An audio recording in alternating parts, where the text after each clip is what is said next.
Good afternoon.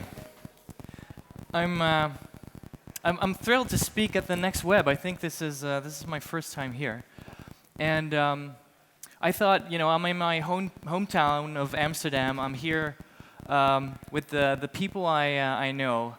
I don't wanna just share this success story. I want to be honest with you. I don't want to be like all the entrepreneurs that are saying, we're crushing it, we're winning, it's all great. There's also quite some challenges in building a company like this. So the stuff I'm going to share with you today is the kind of stuff that I normally would share with my friends. So let's agree to be friends in the next 20 minutes, and I'll talk you through some of the harder stuff of being an entrepreneur in the startup scene. So, when the idea of the sharing economy emerged a few years ago, everybody loved it. We had these great stories about how the world would become a more sustainable place, people would become more connected, the sharing economy would be about people just sharing stuff for free mostly, and it was all about love and caring. And then, in recent years, the press got slightly angry with some sharing economy companies, and they said they're destroying cities, they're taking away value, they're not taking good care of their workers. And the question that I want to ask today, this audio sounds pretty terrible. Is that me? Okay. So the question I want to ask today is this utopia that we thought about a few years ago? Is that a realistic dream? Can we create that? Or is the sharing economy going to be taken over by the rules of the market? Sorry, Daan. It's really annoying. Yeah, it's super annoying. Listen to you. So we do All it right. like this. Or is will the sharing economy just be like a target for the free market economy and be reduced to nothing else than like a more efficient way to access resources? That's my question. But before I go into that, a little bit about Peerby. So the reason I started Peerby is basically this is how it started. My house burned down in 2009 with all my stuff. My job ended, my relationship ended, and suddenly I was left with nothing. And in the weeks that followed, I had to learn a new skill. I had to learn how to ask for help. And what I discovered is that people really loved helping me out. People loved to share. And I also discovered that if you're able to connect to others, then there's plenty of stuff to go around. We live in a world of abundance. We don't really need more stuff. So I gathered a team around me of people that believed in that vision, and together we're trying to create a world of smarter consumption, a world where by sharing stuff we can actually use less resources but enjoy the same wealth. And the way that worked is we started a borrowing platform. So if you need something, you post a request, we send that around in your neighborhood. Others can respond with a single click, and then when you see an offer you like, you open a chat and you go and pick it up. This is what we launched in 2012 in Amsterdam. And last September, we launched a new service alongside that, which is Peerby Go. And Peerby Go is a rental platform where where all the products in our catalog are guaranteed. There's pickup and delivery, there's insurance, and you pay a little rental fee. We've been pretty successful in the press. I mean, we managed to raise 3.7 million euros, of which 2 million came from the crowd. According to New York Times, we're the leader in our space. We're supposed to be one of the hottest startups in Europe, and the Singularity University, people connected to Singularity University, created a list of the most exponential companies in the world. And we're in place 34. And yet, it's been really hard. So why is it so hard to try and create a company in the sharing economy? I think, well, first of all, because marketplaces are incredibly hard. let's just imagine you want to create a marketplace that is, doesn't even have to be a sharing marketplace, but just a marketplace. When you're building a normal product, you have to find one customer group, create one product, and make sure that your customers like it. If you're building a marketplace, you actually have to find two groups of customers, build two products, and then find a match between those two products, because both groups have to kind of, give and take a little so that there's actually a match. I wouldn't be surprised, startups fail like 9 out of 10. I wouldn't be surprised if 99 out of 100 marketplace startups fail, because they're notoriously hard to build. Now imagine that you're trying to build a company that is not only a marketplace, but it also has some sort of impact. You want to see a change in the world. You have some sort of ideal that you want to incorporate in this. Now, that's like building like a 3-sided marketplace. Some people say that founding a company is like raising a child, and then they say that building marketplaces is like raising twins. Well, I think building a sharing economy marketplace is like raising triplets with different hobbies and different allergies.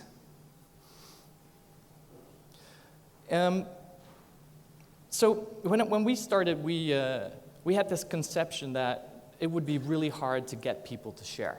That was the idea. We thought, and it was the feedback I got. When I started the company, everybody said, nobody's going to share. Maybe if you pay them a lot of money, but otherwise, nah. So we started by creating something that was super easy for the people, for like the suppliers, to lend their items. We completely facilitated them. And we discovered over the years that the image of people, the image of human beings, of human principles, was completely different than what we thought. It turned out that people love to share. If you give them the opportunity, if you offer them the right way to interact with others, they'll go crazy. So if you look here, this is the balance on our borrowing marketplace between how much supply actions we see on the marketplace and how much demand. So people are not gierig, as we say in Dutch. They don't mind giving. Actually, people have trouble receiving, taking. So we were very confused about this, and it posed a bit of a problem for our marketplace because the matching was off. We're facilitating all of these demand transactions. That's not a problem, but we wanted to grow bigger and really reach a large audience. And then there's another challenge if you're building a sharing economy marketplace, and that is that a lot of these smaller marketplaces are built on values, on shared values. It's about people that think in a certain way about the world. So there has been some research comparing value-based marketplaces with transaction-based marketplaces, so basically money versus no money. And it turns out that these value-based marketplaces have a much harder time growing, and they remain smaller because it's harder for people to get in. Money is a universally accepted language. Values are always restricted to a smaller group of people. So the first thing that we built was free, and we thought that's the best offering that we can give. What is better than free?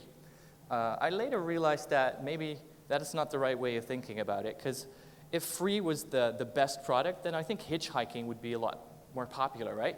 Because it's totally free mobility, and yet not a lot of people do it. So we needed to grow this, and we didn't have any money to spend on growth, so we were dependent on press.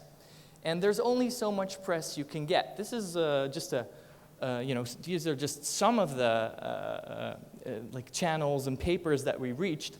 But after the New York Times, I just didn't know how to get more press. So there's an end to that, and that's going to limit the growth. So we started thinking about how can we improve this product? How could we offer something that's even better than borrowing? And basically the way we thought we just have to discover. Let's find out what these people, what our community needs, what they want from us. So we created a little form. We started from scratch. And this form said, hey, do you need something? Tell us about it, and we'll get it to you. So people would post a request there. And then when we would just get an email saying, this is what I need, this is when I need it, this is where I need it. And we would get on a bike, take it from our own homes, or buy it at the nearest Praxis or Gamma, and then deliver it. And we'd do interviews and figure out, what do people want? Do they want to pay for it? Don't they want to pay for it? Do they want it delivered? Don't they want it delivered? And step by step, we figured out what all the frictions were in the process, and we created something that is as convenient as possible for the demand side of our marketplace, so for the people that actually need something. And that, that definitely took off. So within the last few months, the rental marketplace grew to more transactions than our borrowing marketplace developed over the past 4 years in the city of Amsterdam. And it also allowed for something else. It allowed us to start paying for acquisition. And if you were here for the last presentation, then you might have noticed that finding a way to get paid acquisition is a way to grow your company. If you have a free product, there's no way to kind of buy new customers. Now we had a way to use ads to grow the user base, and it's a bit of a sad reality. But when I talked to an early investor in Uber a few weeks ago, and he said to me, the strongest business models always win, because they have the most money to spend on growing bigger, and they'll always outdo the other ones. So the companies that can make the most money and that have the biggest investors, they win. And I think you can see a pretty clear example here of Airbnb versus couchsurfing. So, is the sharing economy lost? Is it all about money, and is there no ideals left? Is it only going to be the companies that receive huge investments that are going to make it? Well, I think there's some hope. Luckily, there's some hope. After we discovered our business model, we wanted to know whether we could be funded by our community and what the community was interested in. So we ran a number of tests to figure out, does our community care more about return on investment, or do they want to make money, or do they want to have impact? And when we tested that, I discovered that was really the wrong question to ask, because it turned out that people wanted both. It's not a zero-sum game. People are not just about money or just about impact or just about ideals. People are a combination of all these factors. So what they told us is, yeah, we want to invest if you make sure that the money that I give you is going to be used properly, and if you make sure that I get my money back or even more money back. And yes, I want you to have an impact. I believe in a world where we consume in a smarter way. So I want both. So we launched a campaign based on the two of those, and it was a much bigger success than we could ever have expected. So if you look at the normal timeline of a crowdfunding campaign here, then you see, if you look at the red line, then in the beginning, usually there's a little bump, it goes pretty fast, and then it takes a long time for a campaign to fill up until towards the end there's some urgency and people start investing again, and companies reach their target. This blue line here is the equivalent of that red line for our crowdfunding campaign. We raised 2 million euros in 4 days on a platform called One Planet Crowd. So the crowd is now our biggest investor, and I'm pretty happy with that, because 69% of the investments came from our community. So the biggest part of the company is now actually owned by the users of the platform, and I think this is an interesting development. I think this gives us some hope maybe for the future. Because I think we're in a transition right now. If you look at the companies that are starting to emerge, then we're starting to discover models where not just on the front end we're peer-to-peer, we're connecting people, but also where on like the model of the organization we can start innovating and connecting people. Technologies like blockchain are giving us, blockchain is the technology that is like the database technology behind Bitcoin, is now starting to create more and more opportunities for us to not just exchange currency without a central authority, but it's starting to enable us to create companies and shareholder structures that are decentralized, where we as the crowd decide what we want to do with a company and how we invest. Crowdfunding is starting to reach a level where it can actually compete with VCs. So a few years ago, I think raising 2 million euros was unimaginable. The only way to do that was to go to venture capital. But now you can actually have the users of a platform become the owner. And finally, I think we're seeing a transition where we are starting to realize that our definition of value is also not a zero-sum game. It's not just about monetary value.